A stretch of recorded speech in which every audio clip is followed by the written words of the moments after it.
kalian media massa, cetak, elektronik, online. Terima kasih sudah Oke. menunggu untuk eh, kegiatan untuk jumpa pers yang mungkin ini cukup sangat penting dan urgent karena memang mungkin mengingat beberapa hari terakhir di sebagian besar wilayah khususnya di berbagai kota besar ya di Jabodetabek, Bandung itu terasa sekali hujan sejak tadi malam dan ini mengakibatkan juga potensi-potensi banjir juga bencana hidrometeorologi yang mungkin akan berdampak di beberapa sektor khususnya di masyarakat dalam menjalankan aktivitas. Oleh karenanya mungkin kami Enggak benar apa-apa perlu Pak, untuk memberikan karena penjelasan juga terkait buru dengan kan sampai kondisi saat ini capek. atmosfer yang masih aktif juga dengan adanya juga beberapa fenomena yang terjadi. Dan oleh karenanya mungkin Ibu akan langsung untuk memberikan penjelasan Bu tentang kondisi cuaca terkini Bu yang mungkin dirasakan oleh masyarakat. Demikian Ibu, terima kasih. Kami persilahkan Ibu untuk bisa memberikan penjelasan. Terima kasih Mas Taufan, juga rekan-rekan media yang telah hadir. Terima kasih atas kesediaannya untuk hadir waktunya.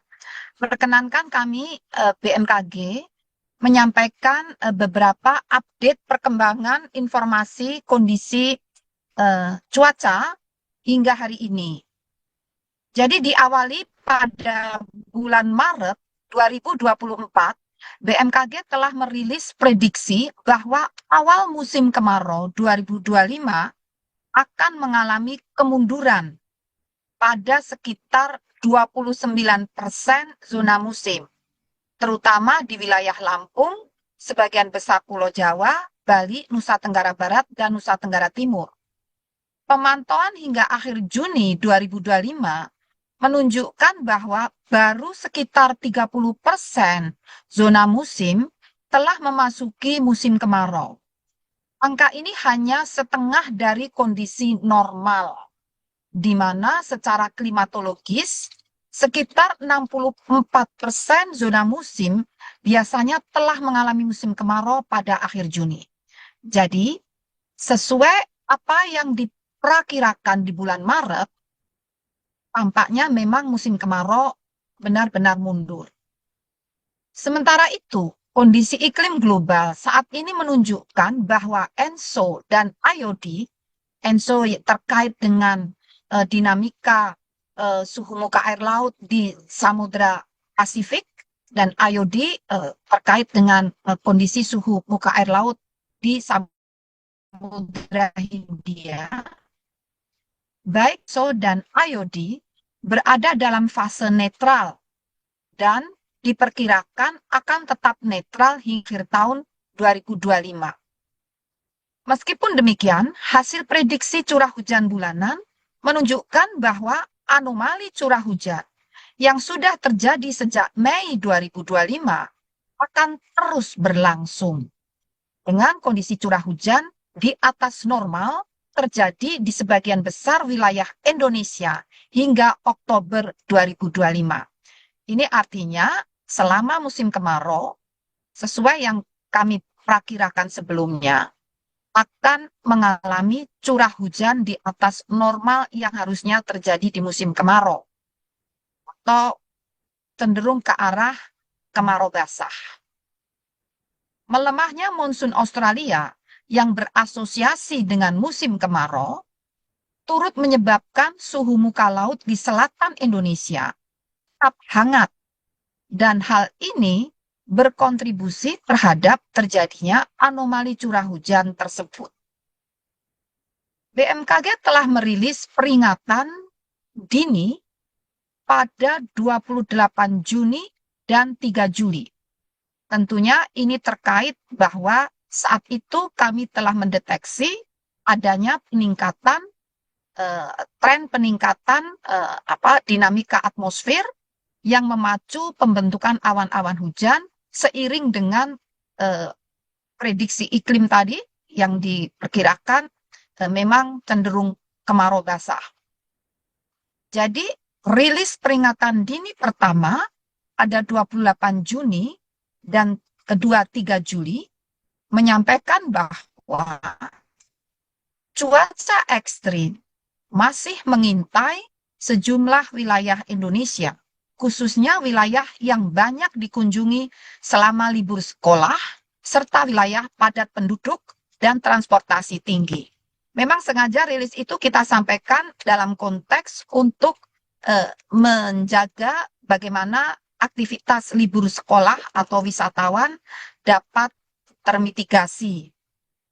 Wilayah yang perlu diwaspadai menurut rilis tersebut meliputi sebagian besar Pulau Jawa, terutama Jabodetabek, Sulawesi Selatan, Nusa Tenggara Barat, Kalimantan Timur, Maluku, dan Papua.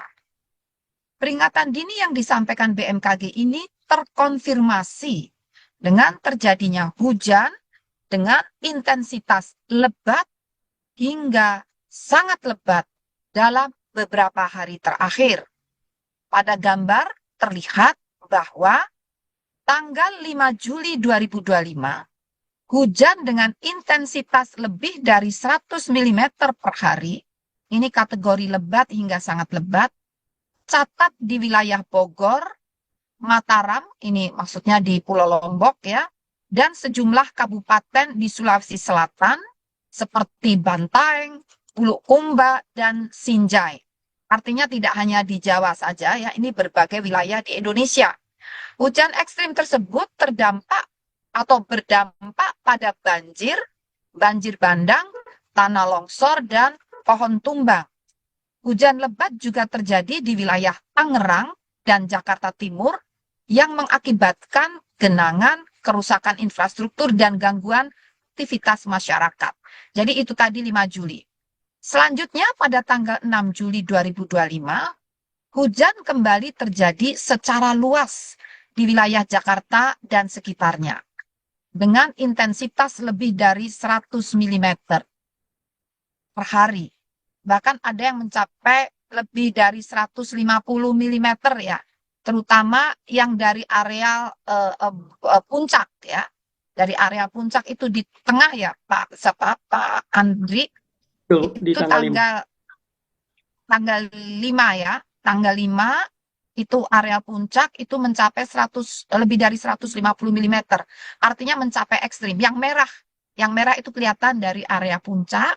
Sementara itu di Jakarta hanya hijau dan kuning coklat ya. Itu artinya memang hujan tapi hujannya tidak setinggi yang ada di puncak. Dan itu sangat meluas, itu kelihatan gambarnya. Nah, tadi saya lanjutkan ya. 6 Juli tadi hujan kembali terjadi lagi. Ini gambar yang sebelah kanan 6 Juli, Mas. Ya, tunjukkan ya. Kembali terjadi secara luas mulai dari Jakarta dan sekitarnya dengan intensitas lebih tinggi dari 100 mm. Ini tidak mencapai ekstrim ya. Sekitar 140-an per hari. Terutama di Tangerang ya, Mas. Yang merah itu Tangerang ya. Gambar sebelah kanan. Kondisi tersebut tergolong kategori lebat hingga sangat lebat, tidak ekstrim ya, dan menyebabkan genangan air, antrean lalu lintas, serta peningkatan potensi bahaya hidrometeorologi lainnya. Mengeluarkan peringatan dini sejak 6 jam hingga 3 jam sebelum kejadian berlangsung. Peringatan ini diperbarui secara berkala dan disebarluaskan melalui aplikasi Info BMKG, media sosial resmi, serta kanal komunikasi lainnya seperti WhatsApp, WhatsApp Group, dan sistem koordinasi instansi teknis.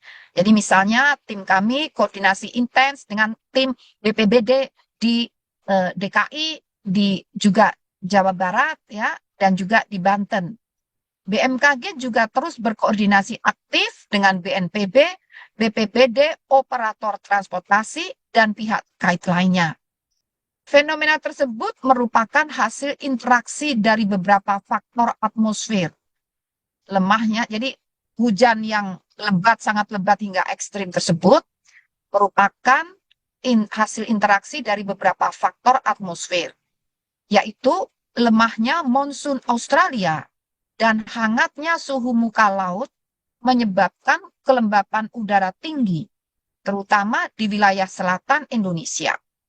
Selain itu terpantau pula gelombang Kelvin aktif, ini gelombang atmosfer ya, gelombang Kelvin yang aktif melintas di pesisir utara Jawa dan Laut Jawa, disertai perlambatan dan belokan angin di Jawa bagian barat dan selatan yang memicu penumpukan massa udara.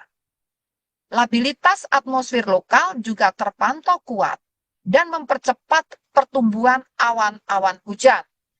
Berdasarkan hasil analisis dinamika atmosfer terkini, berikut wilayah yang berpotensi, jadi masih berpotensi akan mengalami hujan lebat hingga sangat lebat dalam sepekan ke. Jadi masih perlu waspada atau bahkan siaga ya, karena hujannya bisa sampai sangat lebat. Yaitu perlu siaga di berbagai wilayah, terutama di Pulau Jawa bagian barat dan tengah, termasuk Jabodetabek, Kalimantan Timur, Sulawesi Selatan, dan wilayah sekitarnya. Nusa Tenggara Barat, termasuk Mataram, Maluku bagian tengah, Papua bagian tengah dan utara. Kemudian, itu tadi sepekan ke depan ya.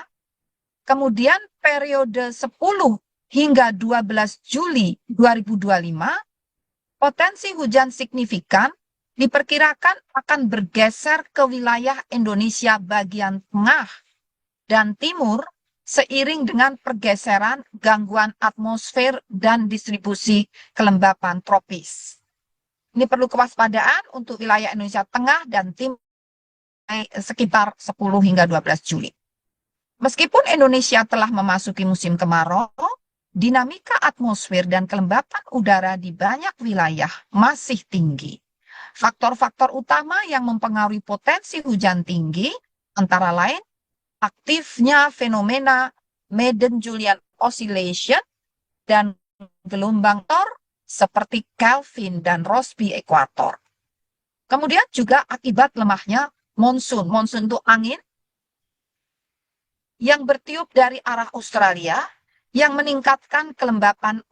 Dampak dari lemahnya monsun itu mengakibatkan peningkatan kelembapan udara di wilayah Indonesia, terutama bagian selatan. Kemudian juga fenomena konvergensi angin, yaitu pertemuan angin dan labilitas lokal yang memperkuat pembentukan awan-awan hujan.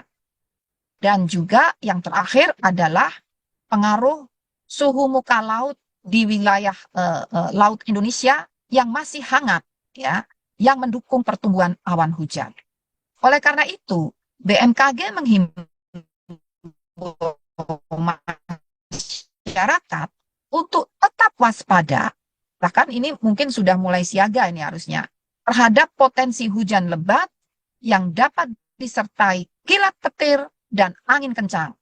Mohon waspadai risiko bencana hidrometeorologi seperti banjir, tanah longsor, pohon tumbang, banjir bandang, serta gangguan transportasi. Masyarakat dan pemangku kepentingan diharapkan tetap terus aktif memantau perkembangan informasi cuaca terkini dan peringatan dini dari BMKG yang akan terus disampaikan berkali-kali sesuai dengan perkembangan potensi ekstrim yang tersedia melalui aplikasi Info BMKG ataupun situs www.bmkg.go.id, juga di media sosial resmi BMKG, serta di call center 196. Demikian, terima kasih atas perhatian dan kewaspadaannya, kesiapsiagaannya. Semoga semuanya dapat dilakukan mitigasi secara cepat dan tepat. Baik, Ibu, terima kasih banyak atas penjelasan Silakan, Mas. konferensi pers untuk pagi hari ini, Bu. Mohon izin, Bu, ini kebetulan ada Pak Depklim juga, Pak Ardasena, Pak Dr. Dipersilakan. Ardasena. Mungkin Ya, nanti dari side perspektif ya, kelimat, mungkin Pak Sena mohon izin. bagus. Silakan, Pak.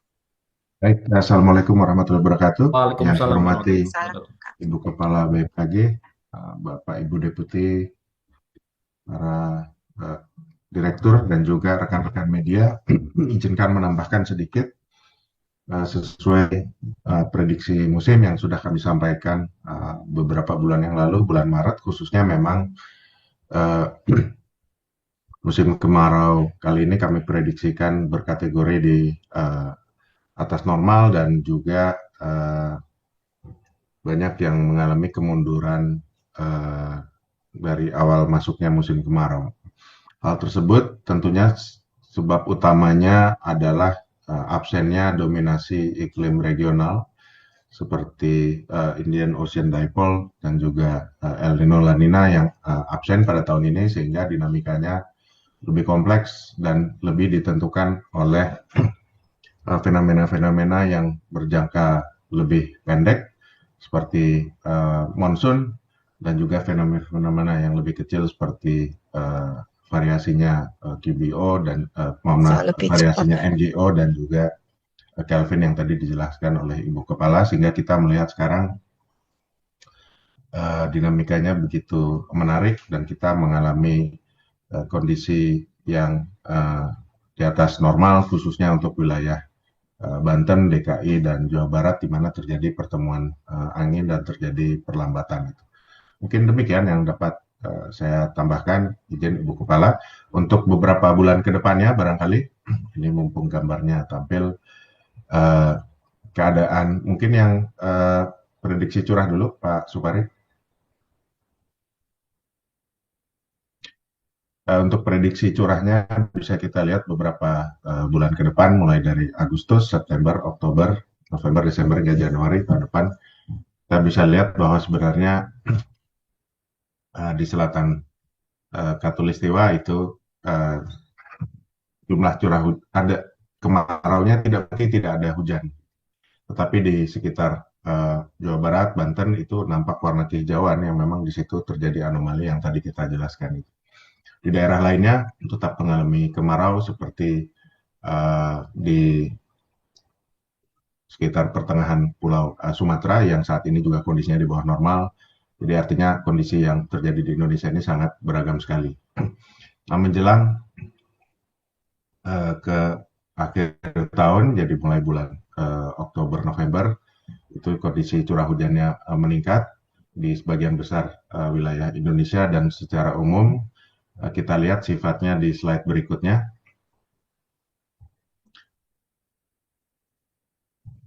Nah, kalau dibandingkan dengan kondisi normalnya, kemarau tahun ini itu dari bulan ke bulan kita lihat keadaannya di atas normal dan kondisi ini yang barangkali perlu kita waspadai, tetapi sekaligus barangkali menjadi kesempatan untuk kita memanfaatkan airnya barangkali untuk kondisi pemanfaatan untuk pertanian itu.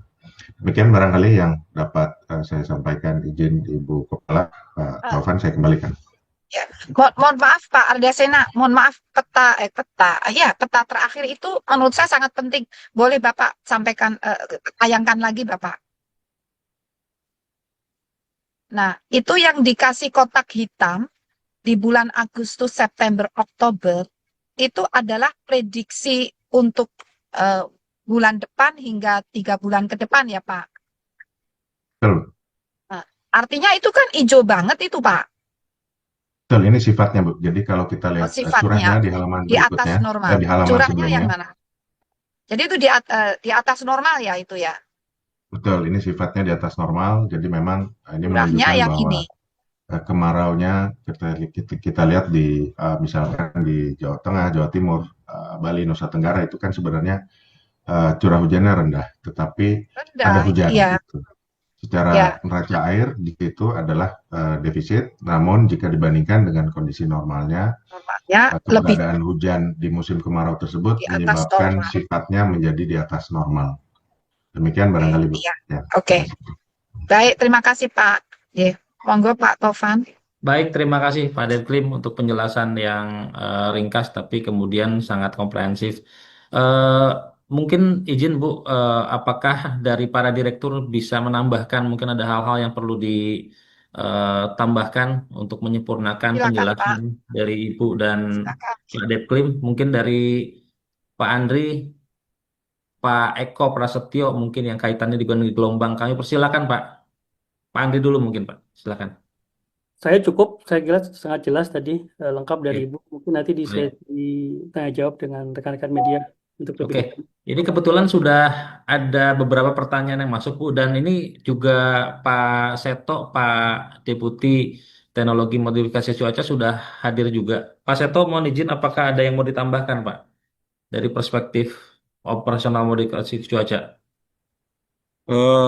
Terima kasih Pak Tovan. Jadi kami sudah bekerja sama berkoordinasi dengan Pemda DKI, Jawa Barat, dan BNPB.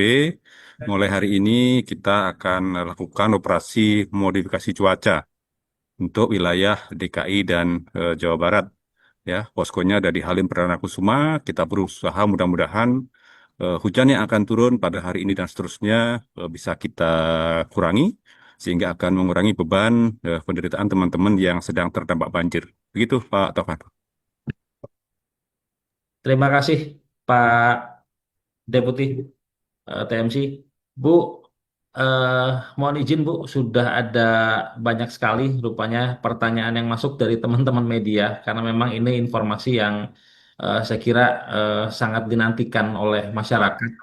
Eh, Saking menariknya ini pertanyaan yang masuk hampir kurang lebih dari 5 sampai 6 pertanyaan, Bu. Izin kami akan membacakan satu persatu, namun demikian Silahkan Mas. tentu nanti Ibu Ya, akan dibantu untuk dijawab oleh para deputi maupun para direktur secara kolektif kolegial. ya, Eh, banyak ya. Ya, kadang ini waktunya Ya, karena mepet, Ibu juga harus menghadiri rapat RDP bersama DPR Komisi 5. ya. Izin saya bacakan satu persatu dari Alron Ebenhazer bertanya kepada Ibu, melihat kondisi cuaca yang masih sering hujan, meski sudah memasuki musim kemarau, apakah kondisi seperti ini bisa disebut sebagai suatu anomali, Bu? Oke. Itu langsung dijawab. Oke, Bu, langsung saja Bu dijawab. Oke, baik. Untuk hal itu saya persilakan Pak Pak Ardasena dan kalau Pak Guswanto hadir nggak? Pak Deputi Meteo. Sepertinya beliau sedang PIM, Bu. Oke, Oke. berarti Pak Ardasena dengan Pak Direktur Meteorologi Publik. Saya persilakan. Langsung aja. Ya, baik, terima kasih. Untuk wilayah yang kita highlight tadi, khususnya di Banten, DKI, dan Jawa Barat, memang keadaan tersebut anomali. Bisa kita bilang di situ anomalinya curah hujannya di atas normal. Anomali itu biasanya satu istilah yang kita gunakan sebagai referensi penyimpangan dari satu kondisi yang umumnya terjadi gitu. Tapi anomali tidak hanya yang berkonotasi lebih basah, ada juga anomali yang berkonotasi lebih kering. Seperti ini, kali ini terjadi juga di Sumatera, di mana keadaan curah hujannya di bawah normal. Jadi hujan itu tidak pernah sama persis dari tahun ke tahunnya jumlahnya, sehingga kalau kita ambil satu referensi itu rata-rata jangka panjang, maka kejadian dari tahun ke tahunnya itu selalu ada simpangan dari rata-ratanya gitu. Nah, yang menjadi concern masyarakat biasanya adalah apakah misalkan anomalinya tersebut simpangannya signifikan jauh lebih rendah sehingga dia kering sekali atau jauh lebih tinggi sehingga dia lebih basah sekali gitu. Nah, untuk yang topik yang kita bicarakan saat ini untuk sekitar Jawa Barat, Banten, dan DKI memang keadaannya cukup signifikan di atas normal sehingga menjadi anomali yang cukup signifikan. Demikian barangkali Pak Andri barangkali mau menambahkan. Oke, baik. Terima kasih Pak Deputi. Izin dari Terima kami kasih Pak. menambahkan, izin Ibu menambahkan dari kami, memang Silakan. nyambung tadi yang disampaikan bahwa saat ini walaupun sudah memasuki monsun Australia ya, namun masih lemah ya, dan ini menjadi salah satu juga trigger di mana fenomena-fenomena di atmosfer yang mempengaruhi skala mingguannya gitu, seperti ada Kelvin, Rossby, Equator, dan juga MJO, ini berperan untuk tadi memodulasi ya adanya peningkatan pertumbuhan awan-awan hujan, lalu juga masih menghangatnya tadi suhu permukaan air laut di sekitar perairan Indonesia. Dan beberapa kejadian sirkulasi siklonik juga, Bu, fenomena di rekan-rekan semua di saat ini yang juga memicu hujan di Jabodetabek. Ada sirkulasi siklonik di sebelah barat Bengkulu, ini juga eh, men-trigger ya adanya belokan angin dan juga konvergensi, sehingga pertumbuhan awan kontep jadi lebih masif. Ditambah tadi ya aktifnya gelombang Kelvin Waves yang saat ini memang secara spasial berada di wilayah Jawa, dan nanti mungkin bergeser ya ke arah tengah dan timur. Dan ini juga disampaikan Ibu Kepala tadi, setelah tanggal 10 hingga tanggal 12 perlu juga diwaspadai ada peningkatan potensi di wilayah bagian tengah dan timur Indonesia. Demikian penjelasan tambahan dari kami. Terima kasih. Baik, terima kasih Pak Andri. Mohon Masih izin, Bu. lanjut Ini aja, sebelum kalau saya sudah. bacakan ada yang raise hand dari Kompas Oh, TV yang kebetulan juga sedang silakan. ada di BMKG tadi, Bu, mau mengupdate Oh cuaca. iya, Nah, oke. oh iya ya, Silakan bagus, Mas silakan. Edwin. Ya, Silakan. Assalamualaikum. Terima kasih banyak. Selamat pagi, Waalaikumsalam. Ibu di Korita Pagi, dan jajaran. Mas pagi. Iya, saya ada di kantor Ibu, Bu, karena tadi sudah terinfo kalau online. Jadi, mohon maaf sebelumnya. Terima kasih. Saya mau memastikan dua hal. Mungkin penegasan Bu Dwi terkait dengan kerjasama yang dilakukan dengan beberapa pihak lainnya, lintas instansi, apakah ada di dalam menanggapi cuaca ekstrim ini. Lalu juga untuk tadi, mungkin ingin melanjutkan pertanyaan kepada Pak Seto dari DMC, apakah sudah ada detail terkait dengan di mana saja modifikasi cuaca akan dilakukan, terutama di Jakarta, lalu Jawa Barat tadi disebutkan, mungkin ada titik-titik tertentu yang menjadi perhatian, dan apa saja teknik atau mungkin jenis-jenis modifikasi cuaca yang akan dilaksanakan. Putus ya, Mas. Terima kasih. Demi. Oke, saya jawab dulu sebentar ya. Maaf karena Oke, Bu, nanti silakan, mau Bu. rapat DPR. Mohon maaf. Jadi kerjasama itu memang dilakukan meskipun dalam kondisi normal ya. Tidak hanya menunggu cuaca ekstrim. By system, mesin-mesin kami, termasuk informasi cuaca ya, gempa, iklim, ini terkoneksi dengan BNPB ya. Kemudian khusus untuk kondisi cuaca atau hidrometeorologi, kami ada sistem terintegrasi antara BMKG itu memberikan data-data hidrometeorologi, terutama curah hujan. Kemudian dengan PUPR itu data-data hidrologi, misalnya debit air, tinggi muka air, dan dengan Badan Geologi itu data-data hidrogeologi, yaitu tentang air bawah tanah. Itu ada sistem terintegrasi untuk tiga data tersebut. Itu baik kondisi normal, cuaca ekstrim dan sebagainya, itu sudah berjalan terus. Itu antara mesin-mesin. Kemudian juga secara digital, itu setiap UPT BMKG, yaitu stasiun BMKG di daerah, ada sekitar 190 sekian ya, 193 atau 96 stasiun-stasiun BMKG atau balai besar BMKG di daerah, itu juga secara digital berkoordinasi dengan BPBD setempat dan juga dengan SAR dan juga dengan Balai Wilayah Sungai atau Dinas PUPR dan juga dengan pihak terkait lainnya, misalnya dengan bandara, dengan pelabuhan, itu sudah tersistem itu ya. Demikian juga terutama dengan DKI, apalagi ya, dengan DKI itu bahkan sudah sampai modifikasi cuaca. Dan khusus ini, kalau ada peringatan dini, kalau tadi yang saya katakan baik kondisi normal ataupun ada peringatan dini. Khusus untuk peringatan dini, itu juga by system, itu sudah disebarluaskan ke seluruh pihak terkait, stakeholders ya, bahkan juga ke publik, peringatan dini tersebut. Dan saya kadang kalau memang ini mendesak, saya telepon langsung gubernur. Nah, Kalau yang kemarin ini kami hanya chat-chatan dengan Pak Gubernur DKI. Kami beberapa kali chat-chatan rutin tiap hari itu melalui WA ya. Kami sampaikan update itu. Jadi itu koordinasi yang kami lakukan. Nanti monggo Bapak-bapak akan menambahkan. Tapi saya mohon maaf sebesar-besarnya. Saya ini mohon leave karena harus ada pertemuan dengan DPR. Demikian, terima kasih dan saya terima kasih semua kepada para rekan media yang dengan selalu menyebarluaskan informasi BMKG dengan gencar. Terima kasih. Baik Ibu, terima kasih Wassalamualaikum banyak Ibu. warahmatullahi Selamat. wabarakatuh. Waalaikumsalam. Selamat melanjutkan tugas rapat di RDP bersama DPR. Kami izin lanjutkan Bu, Ya, silakan sampai Mas. tuntas Makasih. dengan Pak Andri Ya, dan kawan-kawan. mohon tuntas ya. Oke, terima kasih Bu. Makasih, yuk, monggo, monggo. Ya, Bu. Sebelum kami bacakan, ini ada Mas Gatot Raharjo yang sudah raise hand. Beliau satu grup sama saya di Forwahub ya, Forum Wartawan Kementerian Perhubungan.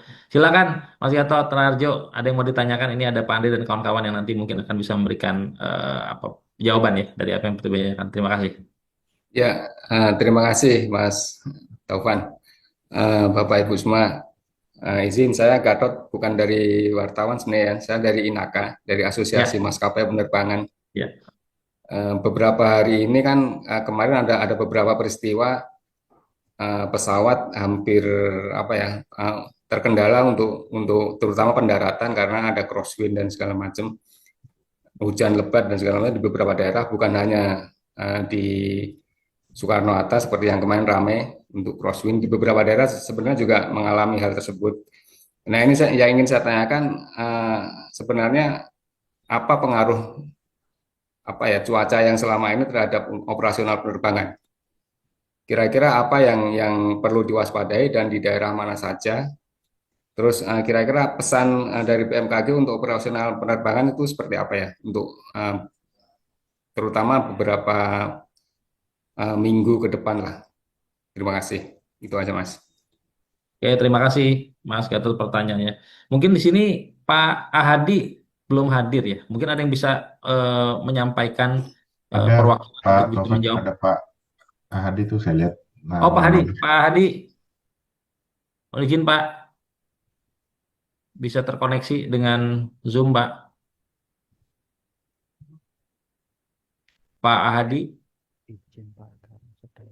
atau ada tambahan dari Pak Seto? Tadi mungkin juga sekaligus menjawab pertanyaan dari Kompas TV Pak, terkait operasional modifikasi cuaca yang akan dilaksanakan Pak.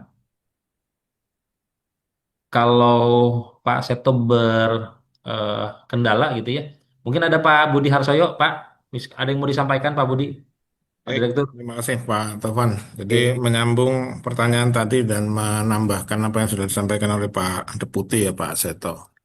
Hari ini memang BNPB bersama kami, BMKG dan BPBD DKI sudah memulai operasi modifikasi cuaca. Ya, mungkin akan dimulai siang nanti karena informasinya baru semalam dan ini kami masih persiapan ya. Dan ini rencana akan berlangsung sampai dengan tanggal 11 Juli. Nah, kemudian untuk posko sementara di Lanut Halim Perdana Kusuma, ya, sambil kemungkinan nanti kita akan mereview juga apakah wilayah Jakarta, khususnya Jabodetabek, ini juga perlu penebalan pesawat. Jadi sementara BNPB menyiapkan satu pesawat, dan kalau memang nanti diperlukan, armada TNI juga mungkin akan siap mendukung. Karena coveragenya kalau kita lihat, Jawa Barat dan DKI ini yang perlu diantisipasi, terutama di wilayah hulu Jabodetabek begitu. Itu mungkin sementara Pak Tovan. Terima kasih. Oke, terima kasih banyak Pak Budi Harsoyo. Izin Pak Pak Andri, apakah ini sambil menunggu Pak Ahadi ya? Pak Andri, apakah ada yang mau ditambahkan berkaitan juga dengan tadi pertanyaan dari Mas Gatot? Mungkin bisa dijawab secara umum Pak, terkait dengan penerbangan. Oke, baik. Topan, mungkin saya menjawab secara umum dari Ya. konteks baca ya. Memang sejalan tadi apa yang kami sampaikan ya, bahwasannya cuaca saat ini masih tadi labil dan cukup aktif ya, fenomena atmosfer pembentuk tadi pemicu hujan eh, lebat bahkan sangat lebat dan juga tentu disertai dengan petir dan angin kencang dan hal ini eh, kami yakini juga mengganggu transportasi penerbangan ya. Khususnya pada saat landas dan juga mendarat ya, lepas landas dan mendarat. Nah, kami menghimbau juga mungkin untuk maskapai dan operator dan juga tugas bandara untuk terus memantau informasi BMKG dan mengikuti briefing cuaca BMKG, dan tentunya di setiap bandara ada kantor BMKG ya yang selalu memberikan informasi real time cuaca dan juga prospeknya ke depan, dan tentu juga memperhatikan potensi cumulus nimbus ya, pertumbuhan awan CB yang tentunya ini sangat berpengaruh terhadap eh, kelancaran transportasi di udara ya, khususnya pada saat antar bandara. Jadi artinya tentu diperlukan juga nanti memperkuat koordinasi ya, pengambilan keputusan berbasis data cuaca real time, dan BMKG sudah ada platform yang dapat diakses untuk khusus cuaca penerbangan yaitu melalui Inasiam ya, dan ini mungkin penjelasan secara umum, dan di situ di Inasiam sangat lengkap ya informasi cuaca real time maupun eh, route forecast ya untuk rute-rute penerbangan, dan dikombin dengan real time data radar dan satelit cuaca. Saya kira demikian, Pak Taufan. Oke, terima kasih Pak Andri, Pak Adir. Mudah-mudahan sementara bisa menjawab dulu Mas Gatot apa respon dari pertanyaannya sambil menunggu nanti Pak Hadi mungkin memberikan penjelasan secara komprehensif. Baik, saya lanjutkan untuk membacakan beberapa pertanyaan dari Radar Jatim.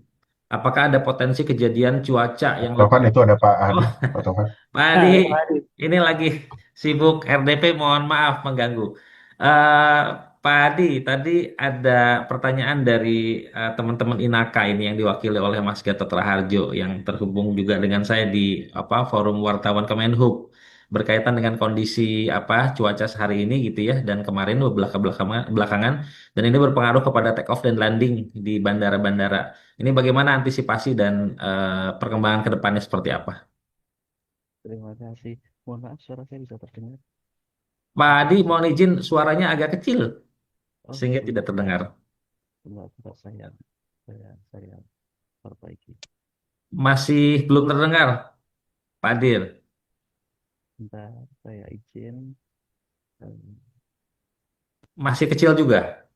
Masih kecil ya, terus sebentar. Apakah sudah berubah? Mas, Saya sudah kecil, terdengar tapi sangat kecil. terdengar ya. Bisa terdengar, mohon maaf. Terdengar ini agak lumayan tapi masih tetap kecil sih. Mudah-mudahan bisa didengar oleh Pak Gatot. Tunggu sebentar. Pak Gatot bisa mendengar suara saya? Tes. Kecil, Pak. Tapi masih lumayan terdengar sih ini. Baik, tunggu sebentar ya, Pak. Saya ada di ruangan, jadi takutnya.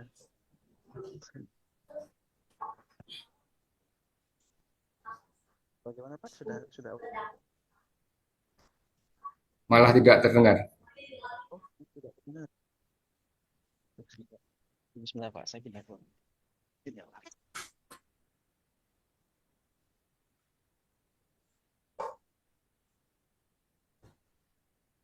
Pak, apakah terdengar Pak? Sudah terdengar Pak? Lumayan Anda Kecil, ya terdengar lumayan. tapi kecil, Agak tapi kedengeran bisa, sedikit. bisa kami tangkap.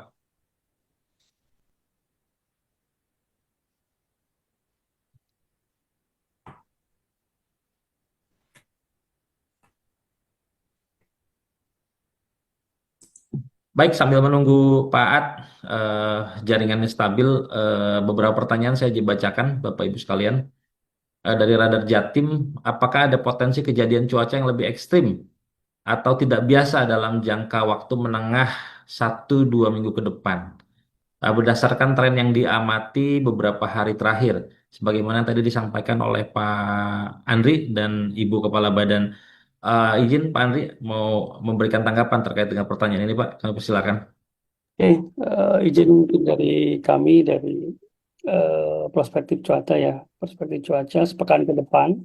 Tadi disampaikan paling tidak hingga tanggal 9 ya, ini perlu diwaspadai, khususnya di beberapa wilayah yang tadi sudah disebutkan ya, di Pulau Jawa, bagian barat dan tengah, termasuk Jabodetabek, Kalimantan Timur, kemudian juga Sulawesi Selatan, NTB, Maluku, dan juga sebagian Papua ya, tengah dan utara. Jadi hingga tanggal 9 ini perlu kesiapsiagaan, kewaspadaan.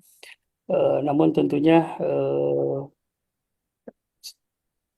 di periode berikutnya, melihat dari prediksi dari klimat yang mungkin ditambahkan Pak Deputi, bahwasanya tentu di bulan Juli dan Agustus pun juga prediksinya secara klimatologi ada di atas normal curah hujannya, dan kami nanti akan terus memonitor skala hariannya, fenomena apa yang aktif, dan tentunya akan mengidentifikasi ya wilayah mana yang perlu diwaspadai, dan pesannya adalah tetap terus memantau secara rutin informasi ataupun update yang kami sampaikan. Demikian Pak Topan. Oke, terima kasih Pak Andri. Selanjutnya saya coba percepat dari Devara dari Tempo. Izin bertanya, ini kan ada fenomena yang setiap tahun juga Pak rutin terkait dengan apelion. Apakah bisa dijelaskan tentang dampak apelion dan hubungannya dengan hawa yang dingin dirasakan oleh masyarakat, utamanya di malam hari?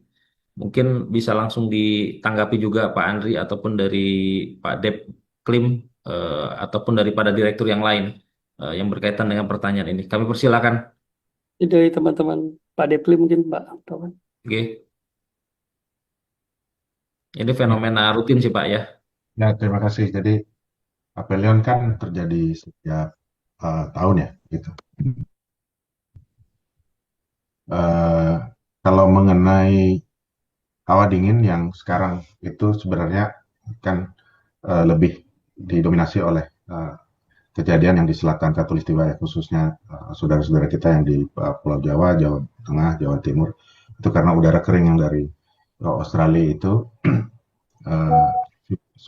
monsun Australinya sifatnya lebih kering, sehingga ketika malam itu terasa lebih dingin dan siang pun tidak sepanas pada saat bulan-bulan lainnya, di mana uap air lebih banyak dan kita cenderung merasakan lebih semu. Gitu. Nah, apakah ini ada hubungannya dengan apelion? Kebetulan secara timingnya memang sama, tetapi kan apelion ini fenomena yang skala planetary, dan jika memang dia yang menyebabkan suhu dingin kan mestinya terjadi di seluruh wilayah bumi ya, tetapi kan tidak demikian gitu. Jadi suhu yang sifatnya terasa lebih dingin, khususnya malam, itu sebenarnya sifat musiman yang karakteristiknya khas terjadi, kalau masyarakat Jawa bilangnya bediding gitu, dan itu sebenarnya tidak ada kaitannya dengan fenomena apelion secara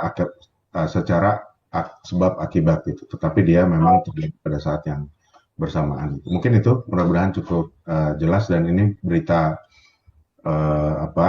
hoax yang beredar itu kan muncul terus setiap tahun gitu. Baik, terima kasih. Pak Dep sekalian mungkin bisa menjawab terkait dengan mitigasi dan adaptasi yang telah dan akan diambil oleh kita gitu ya untuk kepada stakeholder berkaitan dengan cuaca, dinamika, lalu iklim gitu ya, yang juga tadi sebetulnya sudah disampaikan oleh Ibu Kepala Badan. Mungkin bisa di-highlight kembali mitigasi dan langkah-langkah adaptasi yang akan dilakukan kita ke depan. Terima kasih. Betul. Tadi juga seperti telah dijelaskan oleh Ibu Kepala BMKG, informasi BMKG masuk secara real time ke BNPB, ke BPBD, lalu juga secara terintegrasi di sistem SIA3 atau sistem hidrologi, hidrometeorologi, dan hidrogeologi, sehingga tersedia real time untuk dapat diantisipasi dampak dari kondisi ekstrimnya gitu. Nah, selain itu juga informasinya tersebar di seluruh jejaring media sosial BMKG, sehingga itu mestinya sudah bisa kita manfaatkan bersama informasi update real time yang tersedia dari dinamika cuaca hari ke hari, maupun juga evolusi musim yang terjadi secara lebih perlahan dari bulan ke bulan. Mungkin itu Pak Taufan. Baik, terima kasih Pak Dep. Eh, Oh iya, lanjut. sedikit lagi. Oh Mungkin ya, tadi siap, juga siap Pak Dep, siap, siap. sudah dijelaskan juga oleh Pak Deputi Modifikasi Cuaca dan juga Pak Budi Harsoyo, Direkturnya, upaya untuk sedikit mengurangi dampak dari keadaan cuaca ekstrim ini. BMKG bersama dengan BNPB melakukan upaya modifikasi cuaca. Baik, terima kasih Pak Dep Klim untuk jawabannya. Selanjutnya dari Trans 7, ini khas dengan pertanyaan-pertanyaan Trans 7 yang melihat juga berbagai macam informasi yang ada di masyarakat soal prediksi Jakarta akan tenggelam akibat cuaca ekstrim. Apakah itu betul? Untuk hal tersebut terjadi karena akibat apa jika memang ada potensi itu? Lalu kemudian kondisi cuaca Jakarta saat ini dan seterusnya akan seperti apa? Mungkin Pak Dir, Pak Andri bisa memberikan tanggapan terkait dengan pertanyaan khas dari Trans 7 ini. Oke, Terima baik kasih. ya. Ini kan pertanyaan sering diutarakan ya, bahwasannya ada potensi Jakarta tenggelam gitu. Nah, ini kan memang perlu kajian mendalam dan multidimensi ya. Rekan dari Trans 7 bahwasannya tentu tidak hanya faktor cuaca dan juga mungkin ada sedikit faktor kenaikan tinggi muka air laut ya di sisi pantai, tapi juga ada faktor-faktor lain yang multidimensi saya kira. Dan tentunya ini juga kita juga jangan abai juga terkait adanya ini, bahwa tentunya ke depan cuaca semakin ekstrim baik intensitas maupun juga frekuensinya semakin sering, dan ini perlu tadi kesiapsiagaan, penguatan infrastruktur dan sebagainya, dan tentunya kami selalu berkoordinasi terus ya dengan pemerintah DKI Jakarta untuk secara real time menginformasikan maupun prospek ya, baik mulai dari bulanan hingga skala jam-jaman. Saya kira demikian. Jadi itu perlu kajian yang lebih mendalam dan tentunya juga tidak terjadi secara tiba-tiba ya, gradually, dan tentunya perlu upaya-upaya ya yang dari sekarang untuk mengantisipasi hal tersebut. Lalu prospeknya untuk DKI Jakarta Jabodetabek paling tidak hingga tanggal 8, tanggal 9 ya.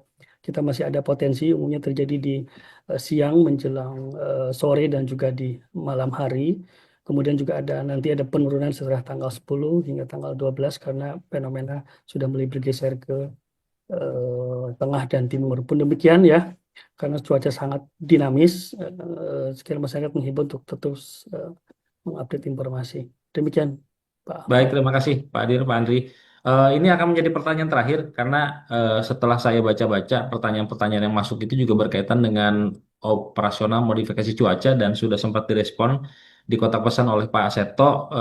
Juga Pak Budi Harsoyo tadi menguatkan dan memberikan tambahan terkait dengan kapan operasional modifikasi cuaca dilakukan, di mana saja, berapa lama dan seterusnya. Namun ini ada satu pertanyaan terakhir sepertinya dari CNBC Indonesia, Mbak Damiana, terkait dengan eh, perubahan iklim. Mungkin Pak Dep Klim apa namanya yang mungkin bisa memberikan jawaban dan respon terkait dengan cuaca sekarang nggak bisa lagi ditebak dengan berdasarkan kebiasaan. Pemicunya apa, lalu seberapa besar dan signifikan keparahan perubahan iklim saat ini. Apa yang harus mendesak harus dilakukan pemerintah, lalu apa saran BMKG soal tata ruang dan infrastruktur. Juga menyambung hal tersebut, tentu ini akan berkaitan dengan ketahanan pangan, juga sektor pertanian. Kiranya Pak Depklim bisa memberikan tanggapan soal pertanyaan terakhir ini, Pak. Iya, terima kasih pertanyaannya, Mbak Damiana. Seberapa besar dan signifikan perubahan saat ini? Sebenarnya sudah sangat signifikan. Saat ini kondisi pemanasan bumi sudah 1,55 derajat Celcius di atas periode baseline pra-industri atau 1850 hingga 1900, dan kenaikan tersebut itu dari tahun ke tahun semakin cepat gitu. Dengan terus-menerus terjadinya emisi gas rumah kaca yang diakibatkan oleh aktivitas kita semua sedunia, tentunya itu juga mendorong semakin cepatnya kenaikan lagi temperatur di dunia gitu. Nah, akibat dari kenaikan temperatur ini kan kita sudah lihat berbagai macam dampaknya ya. Ketika atmosfer menghangat, ya, maka itu mengganggu siklus hidrologi atau siklus air di atmosfer sehingga kita melihat lebih banyak kejadian-kejadian ekstrim di banyak tempat, tidak hanya di Indonesia tetapi juga di belahan bumi yang lainnya. Pada saat periode di mana itu seharusnya kering, kita juga melihat episode-episode kekeringan yang lebih panjang, dan ini tentunya cukup signifikan dan perlu segera dilakukan mitigasi perubahan iklim untuk kita mengurangi sumber dari pemicu perubahan iklimnya. Nah, apa kaitannya dengan tata ruang dan infrastruktur seperti yang ditanyakan? Tentunya jika tata ruang kita tidak baik, maka kejadian hidrometeorologi ekstrim itu dapat memicu lebih banyak lagi dampak bencana seperti yang sudah kita lihat. Ketika ancaman atau hazardnya itu bertemu dengan kerentanan yang tinggi, ketika tata ruang kita tidak baik, maka kita lihat banyak terjadinya bencana hidrometeorologi. Nah, tentunya peran infrastruktur di sini juga penting untuk kita bisa mengelola curah hujan yang polanya berubah, sekaligus juga jatuh lebih banyak pada waktu-waktu tertentu, sehingga kita bisa mengelola perubahan yang sebenarnya kita ciptakan sendiri. Nah, terkait dengan pertanyaan kedua, apa yang krusial yang harus diatasi terkait pertanian dan pangan? Menyikapi pertanian dan pangan ini kita harus melihat juga pada skala yang lebih pendek, pada skala operasional di mana aktivitas pertanian itu dilakukan, yaitu pada skala dari musim ke musim. Tentunya kita harus bisa mengelola pertanian ini menyesuaikan terhadap kondisi musim yang akan datang. Pada kondisi musim-musim di mana curah hujannya itu cukup banyak, maka kita dapat meningkatkan upaya pertanian kita. Pada musim kemarau yang normal gitu ya, kita bisa menyesuaikan aktivitas pertanian dengan menanam komoditas hortikultura, misalkan seperti cabai dan bawang-bawangan. Namun pada periode di mana kemaraunya cenderung di atas normal, jadi masih ada hujan seperti yang kita alami tahun ini, di daerah-daerah ini perlu kita perhatikan dan harus kita petakan dari provinsi ke provinsi, provinsi yang kemaraunya cenderung cukup basah karena fenomena curah hujan di atas normal ini, tentunya perlu memperhatikan informasi ini sehingga barangkali tanaman hortikultura itu akan tidak kondusif dibandingkan dengan kondisi yang kering gitu. Sementara pada provinsi-provinsi lainnya di mana kemarau itu akan terjadi cenderung lebih kering atau seperti biasanya, maka kita bisa melakukan aktivitas penanaman hortikultura seperti biasanya. Nah, terkait pangan mungkin demikian yang dapat kami sampaikan, Pak Taufan. Saya kembalikan. Baik, terima kasih Pak Dep. Semoga semua pertanyaan bisa mewakili jawaban-jawaban tadi yang disampaikan Pak Dep, Ibu, para direktur, dan seterusnya. Sepertinya kita sudah ada di akhir kegiatan konferensi pers, Pak Dep, Bapak Ibu sekalian, teman-teman wartawan, dan semua pertanyaan sudah kami respon.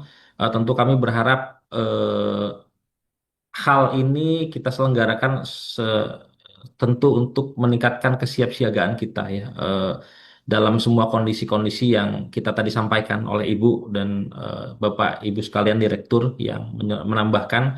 Pak Dep, izin terakhir, kalaupun tadi Ibu mungkin hadir di RDP, kiranya apakah ada pesan kunci yang akan disampaikan terakhir Pak Dep ke teman-teman wartawan mewakili Ibu Kepala BMKG, Pak Dep?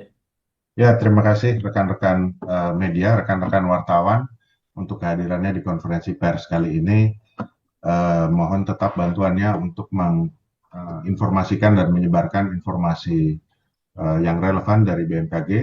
Seperti tadi sudah disampaikan, detail mengenai apa yang sedang terjadi sudah kami sampaikan. Nanti detailnya bisa juga disebarkan melalui fact sheet-nya. Nanti mohon bantuan Pak Taufan dan tim Humas untuk menyebarkan fact sheet dan juga informasi gambar pendukungnya yang ada di PowerPoint.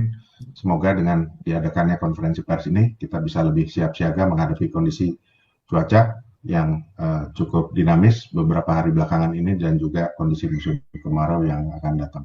Demikian, terima kasih. Assalamualaikum Baik. warahmatullahi wabarakatuh. Waalaikumsalam warahmatullahi wabarakatuh. Terima kasih Bapak Ibu sekalian, teman-teman wartawan.